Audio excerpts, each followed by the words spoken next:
Well, another year, another Evo come and gone, and we've got characters and new games coming to stoke the fires of battle once again.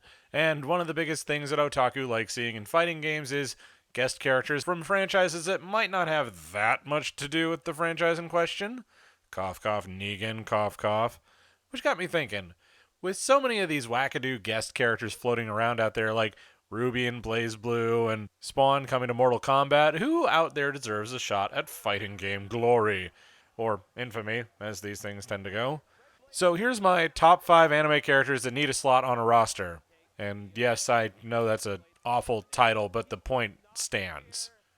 There really aren't that many rules to this, but I'm trying to keep it to games that have vested interests in guest characters, which means really no Street Fighter or Marvel vs. Capcom. Street Fighter doesn't really do guest characters outside of Final Fight, which really doesn't count, and MVC is a whole roster of guest characters, so let's try to keep them out of the conversation. Besides, Marvel vs. Capcom knows what it did. Additionally, because you can kind of make any character you want in Soul Calibur, I think they're alright for guest characters. Now, on to the list, which is in no particular order except for number 1.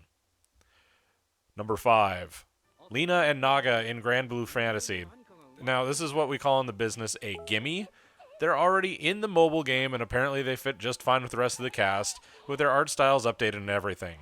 So why not just bring them into the game too? Now, granted, I'd probably end up just being a Lena main if I played it, but that's me.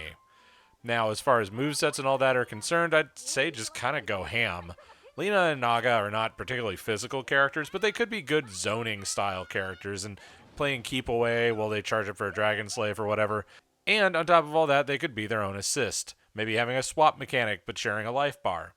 But we'll have to wait until the game actually drops in early 2020. Number 4. Just about anyone in BlazBlue. Persona, they got that. Ruby, they got that too. Any damn-ass character you want can go in BlazBlue, depending on if you can get their owners to sign off on it. Devilman and Cutie Honey? Sure, throw them in. Tokiko and Kazuki? Why not? Gon and Killua, Vash and Meryl, Alucard and Saris, Jean Starwin and Aisha Clan. Hell, you could put Spinneret and Mecha Maiden there and nobody would be shocked. Seriously, they'll take anybody. Just make sure they're a match set for the tag battle games. Mercifully, BlazBlue has a pretty easy aesthetic to mix and match up with, and they've proven they can drop in characters from a million other places without really batting an eye. Not all of them are going to be winners, but BlazBlue is easy to see a lot of characters fitting into without a whole lot of work. Number 3. Toyo Shimazu in Samurai Showdown. I guess we could put Kenshin in there too, but he wouldn't really bring anything interesting to the table other than a prestige slot. Toyo from Drifters is far more interesting than basically any other samurai character that comes to mind, and I feel he fits in better with the whole aesthetic of Samsho. Since it's a much more parry-heavy game, why not put in a character that can armor through a single parry attack with a special move, considering how he ended up at the beginning of the story? Plus, he's got a cool flintlock pistol, which I think would be a rad tool in his arsenal to kind of break up the swordplay. A rushdown style character that can tank 1 or 2 hits might be interesting, but he'd have to really make good on the combo to sink the damage in or take a big hit himself, for the sake of balance, obviously.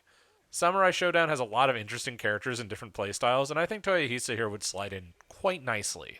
Number 2. Battle Angel Aleta in Tekken. So, let's look at Tekken's roster already. They've got Tiger Mask, Devilman, and a bunch of JoJo/Hokuto no Ken references, not counting Geese, Akuma, and Negan. Why not Battle Angel Aleta as some kind of inverse to Elisa, who's pretty much a magical girl? Aleta could be a great counter-hit character with armor and a really strong ground game, especially since the current look of Aleta from the movie would fit in perfectly fine with Tekken's more realistic, air quotes mine, look.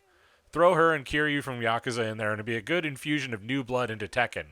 Not that it's really hurting for the help, mind you, but if you're going to put references in, you may as well go nuts. Honorable mention. Kamen Rider Black RX for Power Rangers Battle for the Grid, or just a Kamen Rider for Injustice. So, Kamen Rider Black RX is known in the States as Masked Rider, which would be a cute little throwback for Battle for the Grid, since that game and the comics it's based on are very heavily based in nostalgia. If you bring in Saban's Masked Rider, it would just be a little nice nod and wink to the audience. Plus, I imagine you could get him to play pretty much like the Red Ranger anyway. Likewise, if they specifically put Kamen Rider the First into Injustice, it'd be a pretty cool thing you could do, plus the character would look right for the Injustice universe. If you can swing Hellboy, you can probably swing Kamen Rider. But hey, gotta save that for Injustice 3, right? Number 1. Guyver in Mortal Kombat.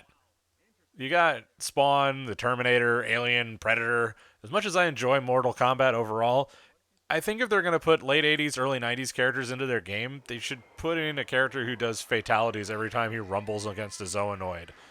Guyver has a wide array of weapons, his character is already a martial artist of some stripe, and he'd fit like a glove into the Mortal Kombat universe without a hitch. On top of all that, he's got plenty of different looks for all those different armor shaders that they insist on putting in there for God knows what reason. But here's the kicker for me. New Line Cinema, who distributed the 2 live-action films, is a Warner Brothers subsidiary, so it's much less of a stretch to even talk about getting him in there. Mega Smashers, gravity cannons, arm blade, head lasers, plus a callous disregard for tensile strength of living tissue makes the Guyver a great choice for Mortal Kombat's next combat pack. Well, there you have it. A bunch of ideas that I think would make money for whoever takes them up. My phone lines are open. Don't delay. I'm here all day. Yeah, just sitting by my phone. Yep. That being said, this is Professor Otaku, the greatest American anime critic, signing off.